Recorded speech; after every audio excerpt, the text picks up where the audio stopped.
This video is made possible by Morning Brew. Start your day by catching up on the top news in business, finance, and tech in 5 minutes by subscribing down with the link in the description. This is the United States, this is Louisiana, and this is New Orleans. And without constant human intervention, this city literally wouldn't exist. It has perhaps the worst geographic location of any major city in America, and there are countless reasons why that are all named water. New Orleans is a city that is almost completely surrounded by water on all sides. To the north is Lake Pontchartrain. In the center is the Mississippi River, and to the south and east is the ever-encroaching seawater from the Gulf of Mexico. To make matters even worse, 65% of the New Orleans metropolitan area is located either at or beneath sea level, a greater percentage than even the Netherlands, which is only about a third beneath sea level. This means that when you take a look at New Orleans from the side, it's effectively just a big bowl that's surrounded on nearly all of its edges by water, and whenever the water tips over the sides from either the river or the lake, the city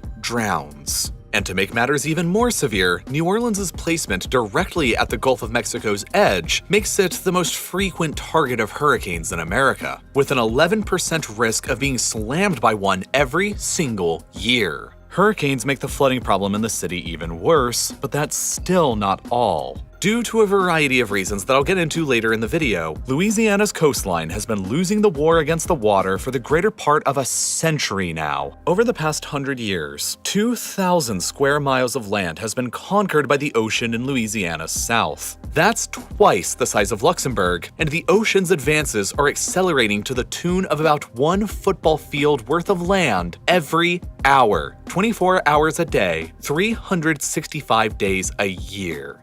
This is putting the ocean and its waters dangerously closer and closer to New Orleans every single hour, and it's placing the city on a time bomb. Southern Louisiana is slowly drowning, and it ultimately begs the question, since nature seems to think that settling a city here was such an obviously terrible idea, then why didn't humans?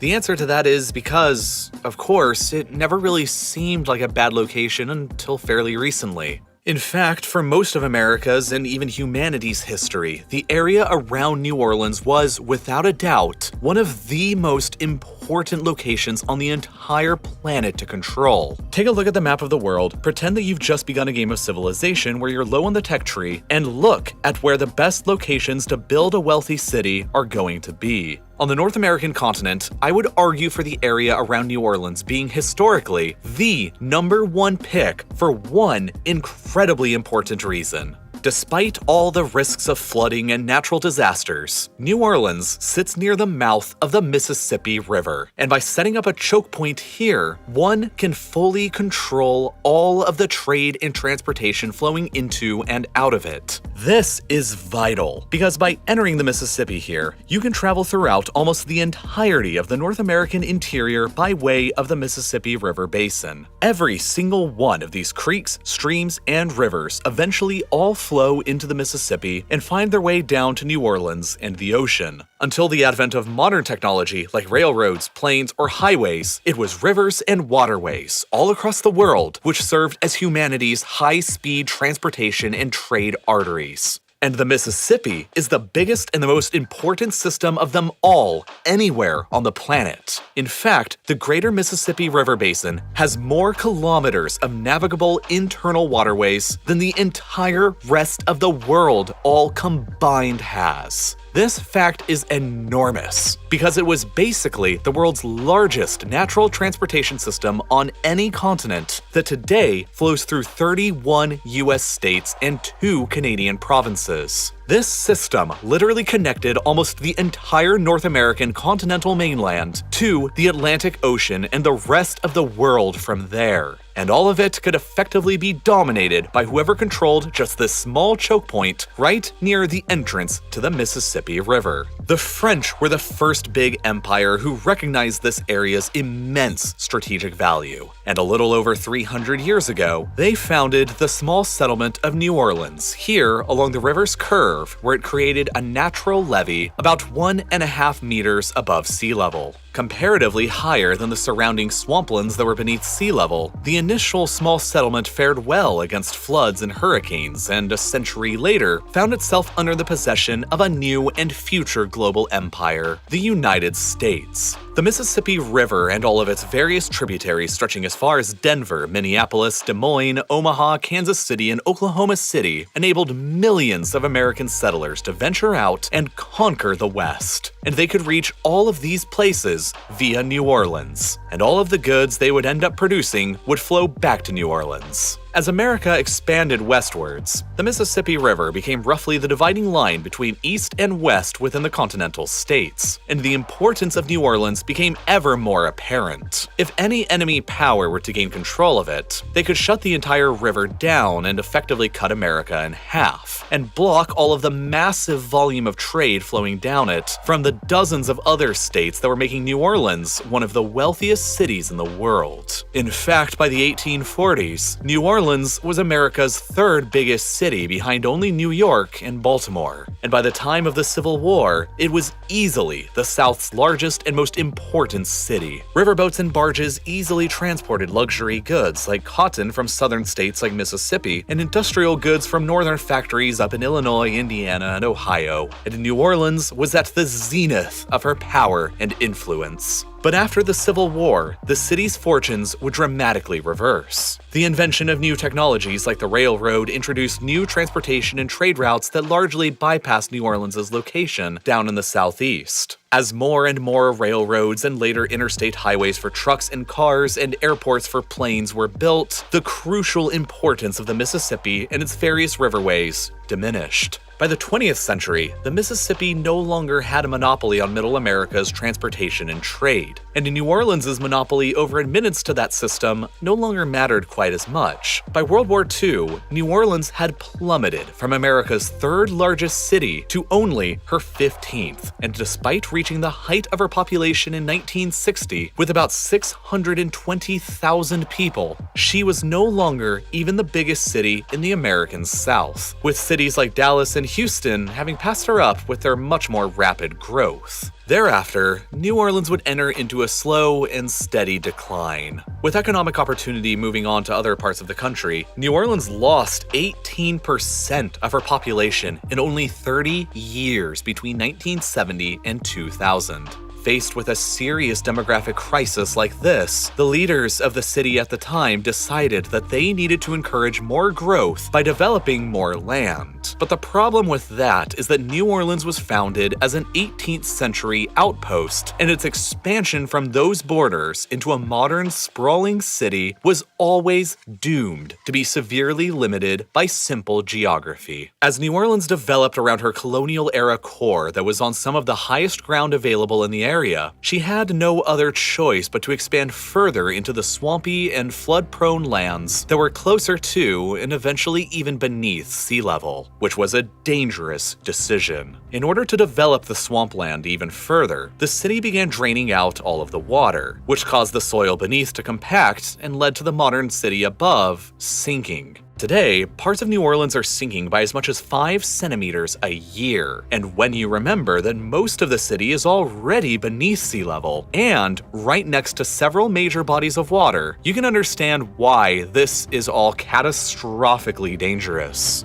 What makes matters even worse is the fact that sea levels are only rising as time goes on, which is making the bowl shape of New Orleans surrounded by precarious water on all sides more and more dangerous as the 21st century continues. With all of that in mind, let's analyze all of New Orleans' contemporary geographic issues. First up, Lake Pontchartrain. I want you to look at this map of the elevation levels throughout New Orleans, and now I want you to look at this map that shows the areas with the most severe flooding from Hurricane Katrina in 2005. These really are different maps, but they look almost identical, and the correlation is plain to see. When Katrina struck, its powerful winds rapidly shoved water from the Gulf of Mexico into Lake Pontchartrain and overflowed it. The levees that were designed to contain it were not built up to standards high enough to overcome this, and many failed. As a result, the water spilled into the bowl that is New Orleans, and the city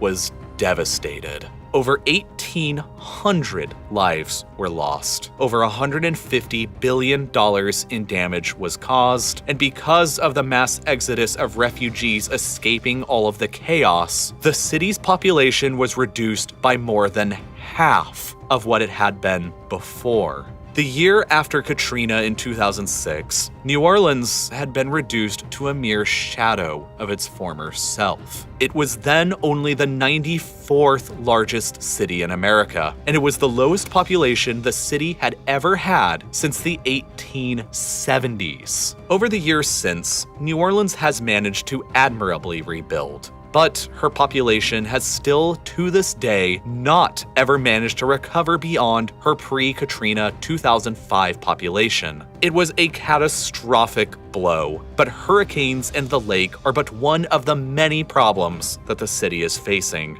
The next is the Mississippi River itself. Over thousands of years, the Mississippi's path has constantly wandered across the landscape of Louisiana. The Mississippi as we know it today has basically only existed since the Middle Ages, and when the French settled the city in the 18th century, they weren't exactly aware of that. Beginning around 1900, the Mississippi's natural wandering course began to change again. Had it been left to its own devices without any human intervention, the Mississippi would have by now shifted its primary path over here to the Atchafalaya River. And what remained of the river through New Orleans would have effectively just become a stream in comparison. This would have destroyed New Orleans' drinking water supply and rendered her strategic location at the mouth of the Mississippi pretty much obsolete. So, rationalizing that it would have been pretty expensive to pretty much abandon the city and push everybody over to the Atchafalaya River, engineers decided instead to construct a massive series of river control structures further up the river to guarantee that the water would continue flowing into the Mississippi as we know it today. However, some geologists believe that if a future flood is catastrophic enough, the system could be overwhelmed and the Mississippi will find its way over to the Atchafalaya and around New Orleans anyway. And the Mississippi poses much more threats to New Orleans than simply diverting itself around it. Like Lake Pontchartrain, the Mississippi also likes to flood a lot and is higher up than a significant amount of New Orleans. So artificial levees were constructed along its banks to try and contain it. However, this also had a lot of unintended consequences. Chief among them was the destruction of Louisiana's coastline. You see, the Mississippi River is chock full of sediment, which is why the river always looks so brown. But over thousands of years, the river continuously deposited these sediments into the Gulf of Mexico and, compounding over time, created newer and newer marshlands.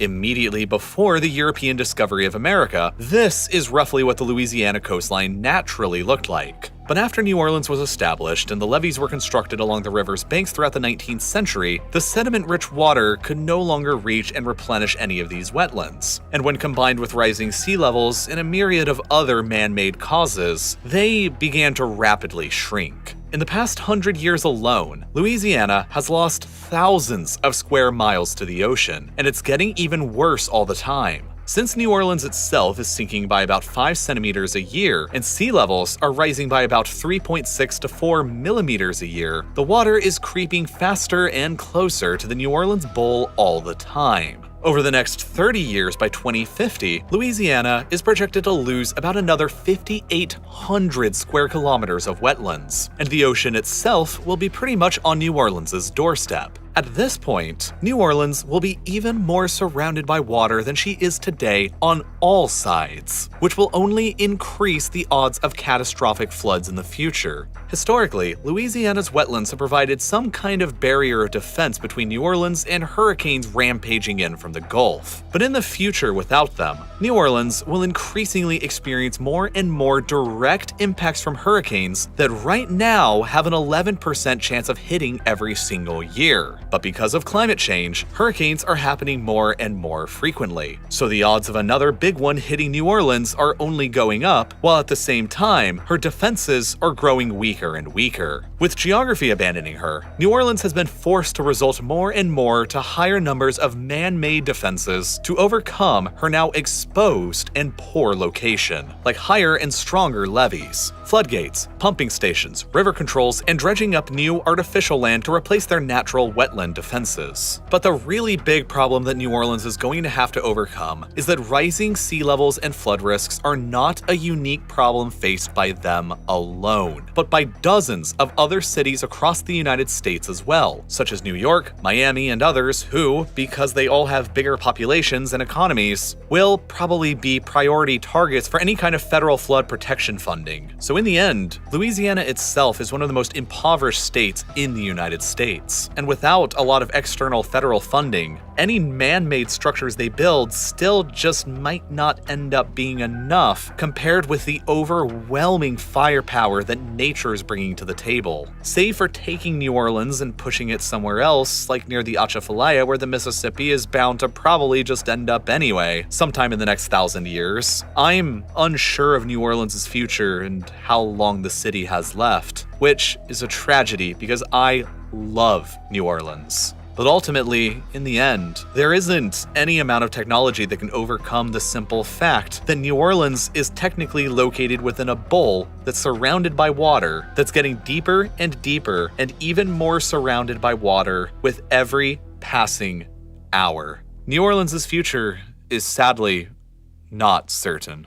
A couple weeks ago, Louisiana fell victim to its second most destructive hurricane on record, behind Katrina. While the total cost of the damage has not yet been accurately calculated, it will certainly be in excess of $50 billion. The storm's devastation left over 1 million people across Louisiana without power and brought widespread flooding throughout the state, and yet, the levees of New Orleans held firm in their defense. A lot of what's happening today is based on what happened yesterday, last week, last year, or even last decade and beyond. And as somebody with a lot of family around the Gulf Coast and New Orleans, and as someone with knowledge of New Orleans' history and geography, the events of Hurricane Ida had me worried and concerned for days. But information on what exactly was happening was hard to come by in the storm's immediate aftermath. I wanted to understand what was happening in New Orleans, a city that's dear to my heart, but not a place I currently live in. And so I began keeping up with the events by reading the frequent short articles that were being posted to Morning Brew every morning. This is what I love the most about using Morning Brew.